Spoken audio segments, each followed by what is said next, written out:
ಮಕರ ಸಂಕ್ರಾಂತಿ ಹಬ್ಬವನ್ನು ಹೇಗೆ ಆಚರಿಸಬೇಕು? ಮಕರ ಸಂಕ್ರಾಂತಿ ಹಬ್ಬದ ಮಹತ್ವವೇನು? ಸೂರ್ಯನು ಧನು ರಾಶಿಯಿಂದ ಮಕರ ರಾಶಿಗೆ ಪ್ರವೇಶಿಸುವ ಈ ಕಾಲಘಟ್ಟವನ್ನು ಸಂಕ್ರಾಂತಿ ಎಂದು ಕರೆಯಲಾಗುತ್ತದೆ. ಹಿಂದೂ ಧರ್ಮದ ಬಹುಪಾಲು ಹಬ್ಬಗಳು ಚಾಂದ್ರಮಾನ ಕ್ಯಾಲೆಂಡರ್ ಅನ್ನು ಆಧರಿಸಿದ್ದರೆ, ಮಕರ ಸಂಕ್ರಾಂತಿಯು ಸೌರಮಾನ ಪದ್ಧತಿಯನ್ನು ಅನುಸರಿಸುವ ವಿರಳ ಹಬ್ಬಗಳಲ್ಲಿ ಒಂದಾಗಿದೆ. ಆದ್ದರಿಂದಲೇ ಇದು ಪ್ರತಿ ವರ್ಷ ಜನವರಿ 14 ಅಥವಾ 15 ರಂದು ಸ್ಥಿರವಾಗಿ ಬರುತ್ತದೆ. ಪುರಾಣಗಳ ಪ್ರಕಾರ, ತಂದೆ ಸೂರ್ಯದೇವ ಮತ್ತು ಮಗ ಶನಿದೇವರ ನಡುವಿನ ಸಂಬಂಧವನ್ನು ವಿವರಿಸುತ್ತದೆ. ಸೂರ್ಯದೇವನು ತನ್ನ ಮಗನಾದ ಶನಿದೇವನನ್ನು ಭೇಟಿ ಮಾಡಲು ಅವನ ಮನೆಗೆ, ಅಂದರೆ ಮಕರ ರಾಶಿಗೆ ಹೋಗುವ ದಿನವೇ ಮಕರ ಸಂಕ್ರಾಂತಿ ಎಂದು ನಂಬಲಾಗಿದೆ. ಇವರಿಬ್ಬರ ನಡುವಿನ ಭಿನ್ನಾಭಿಪ್ರಾಯಗಳು ದೂರವಾಗಿ ಶಾಂತಿ ನೆಲೆಸುವ ಈ ದಿನವು ಕೌಟುಂಬಿಕ ಬಾಂಧವ್ಯದ ಸುಧಾರಣೆಗೆ ಮಾದರಿಯಾಗಿದೆ. ಆದ್ದರಿಂದಲೇ ಈ ಹಬ್ಬದಂದು ತಂದೆಯ ಆಶೀರ್ವಾದ ಪಡೆಯುವುದು ಅತ್ಯಂತ ಫಲಪ್ರದವೆಂದು ಪರಿಗಣಿಸಲಾಗಿದೆ. ಇನ್ನೊಂದು ಪುರಾಣಗಳ ಹಿನ್ನೆಲೆ ಪ್ರಕಾರ, ಭಗೀರಥನ ಕಠಿಣ ತಪಸ್ಸಿಗೆ ಮೆಚ್ಚಿ ಗಂಗೆಯು ಭೂಮಿಗೆ ಬಂದ ದಿನವೂ ಇದೇ ಆಗಿದೆ.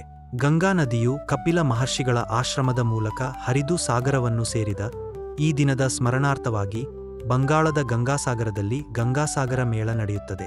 ಈ ದಿನ ಪವಿತ್ರ ನದಿಗಳಲ್ಲಿ ಸ್ನಾನ ಮಾಡುವುದರಿಂದ 7 ಜನ್ಮಗಳ ಪಾಪಗಳು ಪರಿಹಾರವಾಗುತ್ತವೆ ಎಂಬ ನಂಬಿಕೆಯಿದೆ. ಕರ್ನಾಟಕದಲ್ಲಿ ಸಂಕ್ರಾಂತಿ ಆಚರಣೆಯ ವಿಶಿಷ್ಟ ವಿಧಿಗಳು. ಈ ಹಬ್ಬವು ಇಲ್ಲಿ 3 ದಿನಗಳ ಕಾಲ ನಡೆಯುತ್ತದೆ. ಭೋಗಿ, ಸಂಕ್ರಾಂತಿ ಮತ್ತು ಕಣು ಹಬ್ಬ. ಭೋಗಿ ಹಬ್ಬ. ಸಂಕ್ರಾಂತಿಯ ಮೊದಲ ದಿನ ಭೋಗಿ.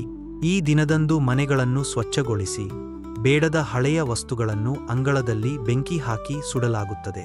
ಇದು ಕೇವಲ ಭೌತಿಕ ತ್ಯಾಜ್ಯದ ವಿಲೇವಾರಿಯಲ್ಲ, ಬದಲಾಗಿ ನಮ್ಮ ಮನಸ್ಸಿನಲ್ಲಿರುವ ಕೆಟ್ಟ ಆಲೋಚನೆಗಳನ್ನು ದಹಿಸಿ ಹೊಸ ಜೀವನಕ್ಕೆ ನಾಂದಿ ಹಾಡುವ ಸಂಕೇತವಾಗಿದೆ.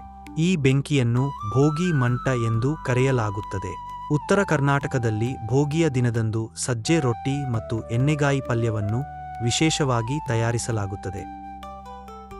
ಸಂಕ್ರಾಂತಿಯ ದಿನದಂದು ಜನರು ಮುಂಜಾನೆಯೇ ಎದ್ದು ಎಣ್ಣೆ ಹಚ್ಚಿಕೊಂಡು ಅಭ್ಯಂಜನ ಸ್ನಾನ ಮಾಡುತ್ತಾರೆ.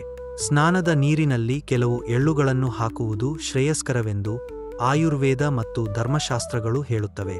ನಂತರ ಹೊಸ ಬಟ್ಟೆಗಳನ್ನು ಧರಿಸಿ ದೇವರ ಪೂಜೆ ಸಲ್ಲಿಸುತ್ತಾರೆ. ಮನೆಯ ಮುಂಭಾಗದಲ್ಲಿ ಬಣ್ಣ ಬಣ್ಣದ ರಂಗೋಲಿಗಳನ್ನು ಹಾಕಿ ಮಾವಿನ ಎಲೆಗಳ ತೋರಣಗಳನ್ನು ಕಟ್ಟಲಾಗುತ್ತದೆ.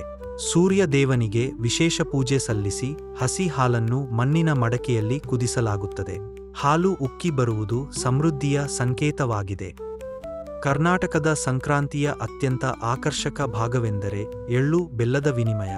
ಎಳ್ಳು ಬೆಲ್ಲ ತಿಂದು ಒಳ್ಳೆ ಮಾತಾಡು ಎಂಬುದು ಇಲ್ಲಿನ ಜನಪ್ರಿಯ ನಾಣ್ಣುಡಿ. ಈ ಮಿಶ್ರಣವನ್ನು ತಯಾರಿಸಲು ಬಿಳಿ ಎಳ್ಳು, ಕತ್ತರಿಸಿದ ಒಣಕೊಬ್ಬರಿ, ಹುರಿದ ಕಡಲೆಕಾಯಿ, ಹುರಿಗಡಲೆ ಮತ್ತು ಸಣ್ಣದಾಗಿ ಕತ್ತರಿಸಿದ ಬೆಲ್ಲವನ್ನು ಬಳಸಲಾಗುತ್ತದೆ. ಈ 5 ಪದಾರ್ಥಗಳು ನಮ್ಮ ಪಂಚೇಂದ್ರಿಯಗಳ ಮತ್ತು ಪಂಚಭೂತಗಳ ಸಂಕೇತವೆಂದು ಪರಿಗಣಿತವಾಗಿದೆ. ಹೆಣ್ಣುಮಕ್ಕಳು ಮತ್ತು ಮಕ್ಕಳು ಸಕ್ಕರೆ ಅಚ್ಚು, ಕಬ್ಬಿನ ತುಂಡುಗಳು ಮತ್ತು ಎಳ್ಳು ಬೆಲ್ಲದ ಪ್ಯಾಕೆಟ್ಗಳನ್ನು ತಟ್ಟೆಯಲ್ಲಿ ಇಟ್ಟುಕೊಂಡು ನೆರೆಹೊರೆಯವರಿಗೆ ಹಂಚುತ್ತಾರೆ. ಈ ಸಂಪ್ರದಾಯಕ್ಕೆ ಎಳ್ಳು ಬೀರುವುದು ಎಂದು ಹೆಸರು. ಇದು ಸಮಾಜದಲ್ಲಿ ಪರಸ್ಪರ ದ್ವೇಷಗಳನ್ನು ಮರೆತು ಪ್ರೀತಿಯಿಂದ ಬಾಳುವುದನ್ನು ಕಲಿಸುತ್ತದೆ.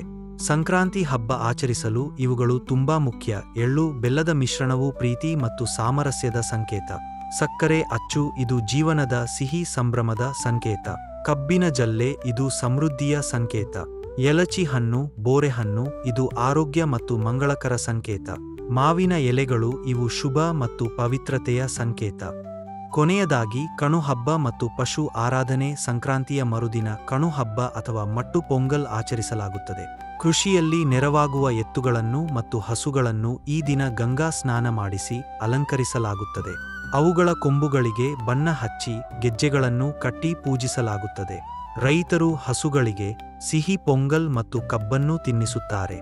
ಹಳ್ಳಿಯ ಬಯಲು ಪ್ರದೇಶಗಳಲ್ಲಿ ಅಲಂಕೃತ ಎತ್ತುಗಳ ಮೆರವಣಿಗೆಯನ್ನು ನಡೆಸಲಾಗುತ್ತದೆ. ಈ ದಿನ ಹಸುಗಳನ್ನು ಪೂಜಿಸುವುದು ಗೋಮಾತೆಯ ಮೂಲಕ ಲಕ್ಷ್ಮೀ ದೇವಿಯನ್ನು ಪ್ರಾರ್ಥಿಸಿದಂತೆ ಎಂಬ ನಂಬಿಕೆಯಿದೆ. ಕಿಚ್ಚು ಹಾಯಿಸುವ ಸಂಪ್ರದಾಯ.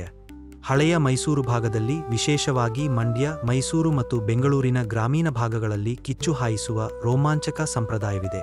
ಹಳ್ಳಿಯ ಬೇಲಿನಲ್ಲಿ ಒಣಹುಲ್ಲಿನ ರಾಶಿಯನ್ನು ಹರಡಿ ಅದಕ್ಕೆ ಬೆಂಕಿ ಹಚ್ಚಲಾಗುತ್ತದೆ. ಕೆಂಡದ ಮೇಲಿಂದ ಮತ್ತು ಉರಿಯುವ ಬೆಂಕಿಯ ಮೇಲೆ ರೈತರು ತಮ್ಮ ಜಾನುವಾರುಗಳನ್ನು ಹಾರಿಸುತ್ತಾರೆ. ಈ ಸಂಪ್ರದಾಯದ ಹಿಂದಿನ ನಂಬಿಕೆಗಳು ರೋಗನಿರೋಧಕ ಶಕ್ತಿ, ಬೆಂಕಿಯ ಶಾಖ ಮತ್ತು ಧೂಮವು ಹಸುಗಳ ಮೈಮೇಲಿರುವ ಉಣ್ಣೆ ಮತ್ತು ಕ್ರಿಮಿಗಳನ್ನು ನಾಶ ಮಾಡುತ್ತದೆ ಎಂದು ರೈತರು ನಂಬುತ್ತಾರೆ. ದುಷ್ಟಶಕ್ತಿಗಳ ನಿವಾರಣೆ. ಕಿಚ್ಚು ಹಾಯಿಸುವುದರಿಂದ ಜಾನುವಾರುಗಳಿಗೆ ಕೆಟ್ಟ ದೃಷ್ಟಿ ಬೀಳುವುದಿಲ್ಲ ಮತ್ತು ಅವು ಭಯಮುಕ್ತವಾಗುತ್ತವೆ ಎಂಬ ನಂಬಿಕೆಯಿದೆ. ಕೃತಜ್ಞತೆ. ಸೂರ್ಯದೇವನ ಪ್ರತೀಕವಾದ ಬೆಂಕಿಗೆ ಪಶುಗಳನ್ನು ಅರ್ಪಿಸುವ ಮೂಲಕ ಪ್ರಕೃತಿಗೆ ಕೃತಜ್ಞತೆ ಸಲ್ಲಿಸಲಾಗುತ್ತದೆ. ಬೆಂಗಳೂರಿನ ಗವಿಪುರನ್ನಲ್ಲಿರುವ 16ನೇ ಶತಮಾನದ ಗವಿ ಗಂಗಾಧರೇಶ್ವರ ದೇವಾಲಯವು ಮಕರ ಸಂಕ್ರಾಂತಿಯಂದು ಒಂದು ಅದ್ಭುತ ವಿದ್ಯಮಾನಕ್ಕೆ ಸಾಕ್ಷಿಯಾಗುತ್ತದೆ. ಸೂರ್ಯ ಮಜ್ಜನ. ಪ್ರತಿ ವರ್ಷ ಜನವರಿ 14ರ ಸಂಜೆ ಸೂರ್ಯಾಸ್ತದ ಸಮಯದಲ್ಲಿ ಸೂರ್ಯನ ಕಿರಣಗಳು ದೇವಾಲಯದ ಹೊರಗಿರುವ ನಂದಿಯ ಕೊಂಬುಗಳ ಮಧ್ಯದಿಂದ ಹಾದುಹೋಗಿ ಗುಹೆಯ ಒಳಗಿರುವ ಶಿವಲಿಂಗದ ಮೇಲೆ ನೇರವಾಗಿ ಬೀಳುತ್ತವೆ.